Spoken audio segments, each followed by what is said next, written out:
And so what we do is we go through what we call the 4 tools. You have isolation, deflection, manipulation, intimidation. And it's the taxonomy that we use to teach to victims. And we also use it to help abusers as well. The reason we do it that way, what's that? Help abusers do what? To help an abuser not be abusive. Oh, okay. So helping abusers change. Yeah. So you say we do this to help victims and to help abusers, and I'm not sure what help you're giving to the abuser. Well, we give the abuser real help. just clarifying there. Okay. Yeah. No, so we have 4. So the first one is isolation, and they're given in the order of what you see from the outside. So if you're looking into a relationship, you're going to see isolating behaviors. You'll see that they move from church to church. So whenever the relationships start getting specific, then you get this hopping. You'll see various. Sometimes the first time you'll notice abuse, you'll see somebody that'll disappear from social media, and you'll see that isolating happening. Or Facebook accounts merge. Or their Facebook accounts merge, which. I understand why some people do it so they can share. I understand that, but I always kind of raise an eyebrow, and that's just me. But that may be my background, and I'm willing to admit that yes, you can do that cooperatively. Down to 1, and you've had some kind of thing with abuse.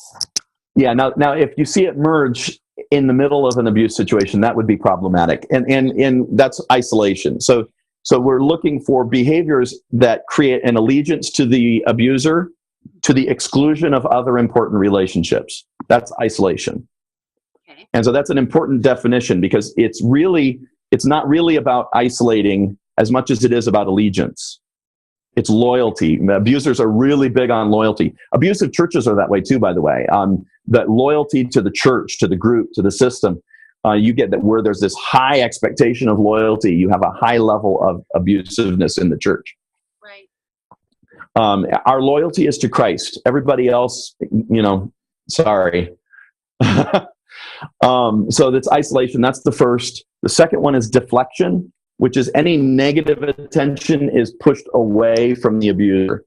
The negative stuff goes to it's the spouse, it's my childhood, it's my work situation, I was just stressed. It's anything except responsibility is deflection. Right. Then the third one is manipulation, and manipulation is all the good stuff comes to me. So it's the flow is what's coming. So so a lot of what you're looking for is who's winning, who's responsible. So the first one is who's got all of the relationships, who's got all of the strings that are pulling. Then that lets you know who's isolated. You got the second one, who's taking responsibility. And if you got one person who's kind of heaping on this responsibility, or pushing it away, but that's all that deflecting behavior, you see that. Manipulation is the other one, which is, and so we get the flooding, we get, nitpicking, we'll get gaslighting. Flooding. What's that? What's flooding? Flooding is like you say, hey, I want to deal with you about this problem, and it's like, well, yeah, but my wife this and this and this and this and this and this and this and this, and it's all these little teeny things that don't really matter, but it's like a whole gob of things. Before you know it, you're talking about all of that and not about the thing that you started with. And sometimes people refer to it as word salad. Yeah. All right. Makes sense. Good. I just want to make sure that anyone watching knows what you're meaning by those terms. Yeah. Gaslighting, crazy making behavior. Yeah. Insanity. I've got definitions of gaslighting on my website too, and you probably need to. Yeah. And the word salad is I've seen that used before. That's not original to me. The flooding might be. I don't know if I've seen that, but I probably have read it somewhere. Most of everything I've read somewhere else. Perfect sense, though. If you've experienced it, yeah. It makes absolute sense. Yeah. So another thing that I want to throw out here. So the whole manipulation. Also, what was it that was in my mind? The manipulation. You were saying all the good stuff comes to me. Yep. Wouldn't part of that also possibly be, look at all the good stuff I've done? I'm such a great person. Yeah. Well, because public. I do all the community stuff. I'm a volunteer. Everybody loves me. Yeah. So, Yeah. you know, because it's all about elevating my views. So what am I getting? I'm getting credibility. I'm getting the kudos. I'm the guy that everybody looks to. You know, I want all of that. All those people think I'm the cat's meow. Yeah. Well, and that would be a manipulation that we call triangulation, which is where the abuser says, "Hey, nobody will believe you." Right. You know, they all believe me. They all know you're crazy. Which, by the way, if you're in an abusive relationship and somebody says you're crazy, you're probably not. And if you feel like you're crazy, you're probably not. If you were crazy, you wouldn't be asking the question. Exactly. You wouldn't know there was a problem if you were actually crazy. Exactly. Which, you know, and I'm just going to just rabbit trail here for a second. I actually was messaging with someone just this last week, just a few days ago, who was asking, you know, is it possible that I'm the abuser? Is everything in my head? Am I the one who is causing all of this? I mean, I don't think I am. And I told her, I said, honey, and I mean that as in the South, like my not honey as in patronizing and insulting. But I was just like, oh girl, if you were the abuser, you would not be asking yourself that question. If you were getting psychological and emotional gratification from systematically disassembling the other person, you wouldn't be here in tears asking me if you're sane, asking me if you're really that mean, asking me if you're the controlling blankety blank, whatever he's called you, that he has said that he and everyone else knows that you are. You wouldn't care. So the fact you're here and you're asking those questions and that your conscience is so deeply wounded by the possibility that it could be you means you're not. Now, are you possibly reacting and have been conditioned into patterns that you know do not reflect the kind of person you want to be because you've been living in trauma, because you have been in an unsafe environment and you're trying to find safety again and you're trying to get on your feet again and you're all off whack and off balance? Absolutely. There's stuff that you need to rewire. There's habits and conditionings that you need to stabilize so that you can be the person you know you are inside again, but you're not the abuser. Well, and what you will find is sometimes you'll find that, especially with manipulation, an abuse victim has basically learned how to manipulate the abuser. Wow. And because wait, hold on a second. I think we're going to have to talk about that in another video. Well, let me briefly say, so I don't confuse things with that. Is basically what's happened is because the transaction between abuser and victim is the abuser needs somebody to take responsibility. Right. So what happens is implicitly that means that the victim has this transaction that says, I somehow have the ability to manipulate the abuser into not being so bad. That belief is actually something that has been fostered by the abuser. Now, it only works. Belief, because no, not at all. Can save. No. So what will happen is sometimes you'll have a victim who says, well, I am manipulative.